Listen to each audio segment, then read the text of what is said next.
Alright guys, Mayhem here, back another commentary over a gameplay I got yesterday.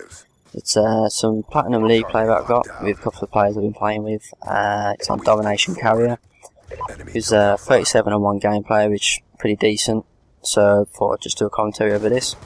This commentary is going to be about my thoughts on a competitive rule set that's been put out, so that's V1.1 rules.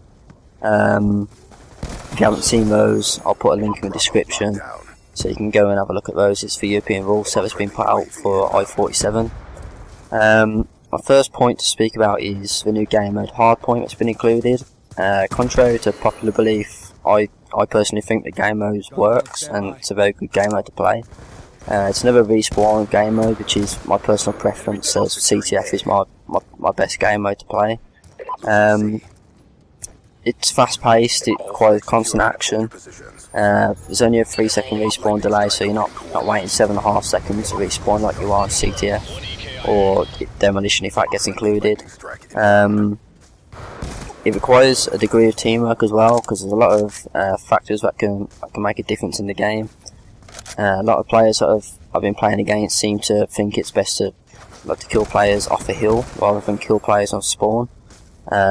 By killing players off spawn, you can control the spawns for your team, which gives your team a better spawn for when the next hardpoint comes up, or if you lose the hardpoint, by killing people off spawn, it means you can spawn closer to it to get straight back on it. By killing people off a hill, it means that the other team are getting a better spawn, ready for the next one, and it comes to about 10 seconds. Or they're spawning literally on top of the hardpoint next to you, so they're straight back in again. You've also got to make pretty quick decisions on whether to hold off for another 10 seconds to get in another 10 points, or whether all the team or some of the team moves off to the next hard point, sets up for that one, so you can cap that one straight away, because the opposition are probably thinking exactly the same thing. 10 seconds, if they haven't got that hard point, they're moving on to the next one, so I can cap that one instead. And I also think it's a new game mode to master, because CTF and Search and Destroy has been included in the past three or four games that we've had now for Call of Duty, so a lot of players who are playing at the moment will have mastered those two game modes. Whereas Hardpoint is a new respawn game mode, which you've got to master the spawns, you've got to master how to play it, learn how was best to play it, whether it's 3 SMGs, 3 ARs on certain maps. So there's a lot of variables that can change, like how teams play, which obviously mixes it up again, and it's a nice change to see in competitive. The next point is stuns. In my personal opinion, I think they're an absolute joke. I think they're probably the worst than I've ever been in any game yet. I mean, you get hit by one of those without tap mask on, and you literally cannot move for 5 seconds. You may as well just put your controller down, accept the fact you're going to die, because you literally cannot move for 5 seconds. The fact that players have got 2 of those at a time is just making it worse, because they're just spamming them like they have in the past 3 games. So, in my opinion, especially now that tap mask has been banned, I cannot see the logic behind the DeSoto's Royal Council on banning tap mask and keeping stuns in the game, or even limiting stuns to 1 per person. I mean, one of the Rules Council members said people who are moaning about stuns, you've got tap mask to counter it. This was before they banned it in the last rule set that they've released, and a couple of days later they've basically gone back on that very point and gone and banned tap mask and kept stuns in, which I cannot see the logic behind it at all. So in my opinion, stuns should be banned completely, as they just slow down the game. You got flashes, which kind of stuns players anyway, and it means that they can't see for a bit. Still think they're a bit of a joke, but they're nowhere near as bad as stuns. So, in my opinion, they should be at least limited to 1 stun per person. If not that, then they need banning, completely outright. Another point I'm going to speak about is the fact score streaks. A lot of the North American community are for including score streaks, whereas a good 90% of the DeSoto community, or the European community, are dead set against it. My personal opinion on it is that it's laughable to even think that score streaks should be included in competitive. I mean, I was watching Frag Cup 4 in the first round last night, and I think it's Killzone against Optic Gaming, and I think it was big time with a flag as you run it down the middle of the map. He was free to get back to his flag, and then next thing you know, he got a hunter drone that's hurtling towards him, takes him out.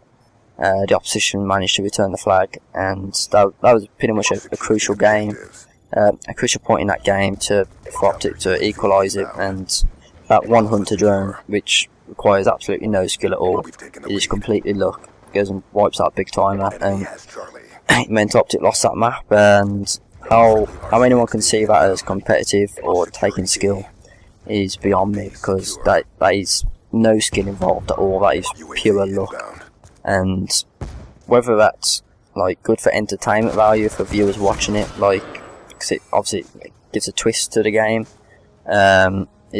it's not what competitive is about. But competitive should be about testing the player's true raw skill ability, not including like score streaks like hunter drone or an airstrike that's wiping out half the team.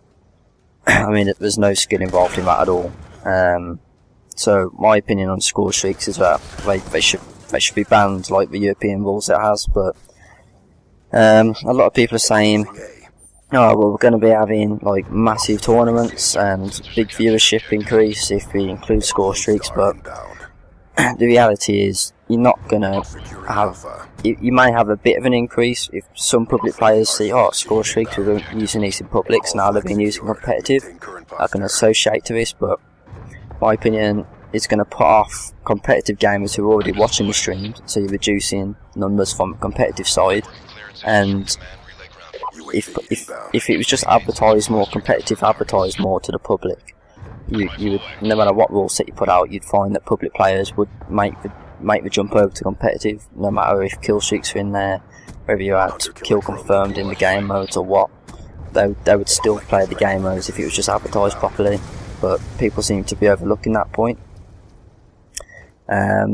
So my opinion is score streaks should stay out of the game. They're for public only. Another point I was going to speak about is the pistols.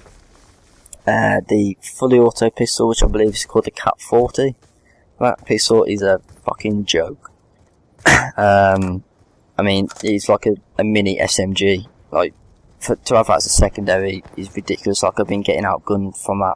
I've been using the strongest SMG in the game, the MSMC, with FMJ on.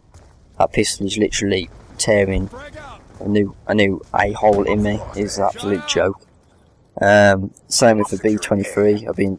I can put 2 to 3 bursts of the M8 into someone's chest, and then they turn around. Well, not turn around, but they're just staring there, and then they just 2 burst me with the B23 from like halfway across the map. That shouldn't be happening with a pistol. That is an absolute joke, and those 2 guns need banning. There's also demolition to talk about. I've seen a lot of the people on the DeSoto forums and a couple of the WGL forums saying, why isn't demolition included in the rule set? As I was one of the people who helped do the I-47 rule set for WGL, I spoke to Censor from the European Rules Council about it, and both him and the Rules Council are for including demolition, but they're under the same pretenses as we are. Like, the game mode needs testing further, and as the game's only been out about a week and a half, we haven't had time to test that, as well as testing CTF, S&D and Hardpoint. So that's the only reason it's not included for I-47 at the moment. The intention is to include demolition at a later date, once it's been tested properly, see if the spawns work, which maps work well with demolition. So that is the only reason why demolition hasn't been included, really, because it hasn't been tested properly. Can you imagine if at LAN, at I-47, we included demolition without testing it, and we include it on a map, and the spawn looks absolutely atrocious? You can imagine the amount of criticism we'd get for that, because we haven't tested the game mode. You can't win with some people. Like, if we included it and the spawns were bad or the game mode was bad, you'd get people complaining about it. if we haven't included it now, and there's people complaining, oh, we've only got 3 game modes, like Demolition was a good game mode in previous games, it should be in, but it hasn't been tested properly, and that's the only reason why it's not included.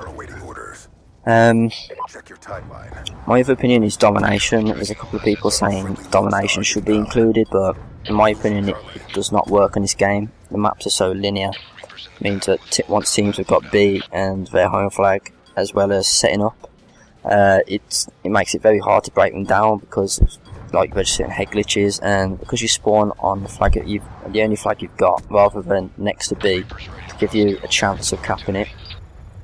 It means that you've got to like take out at least 2 or 3 of them to even have a chance of jumping on B-Dom. So, in my opinion, Domination doesn't work in this game. Maybe on a couple maps, but to have three maps of one game mode, I don't think it's a good idea. So, I'm going to wrap this commentary up here, because my gameplay is about to finish and my throat is really dry. So, I'll try and get another commentary out next week maybe. Subscribe, like, comment on the video. Peace.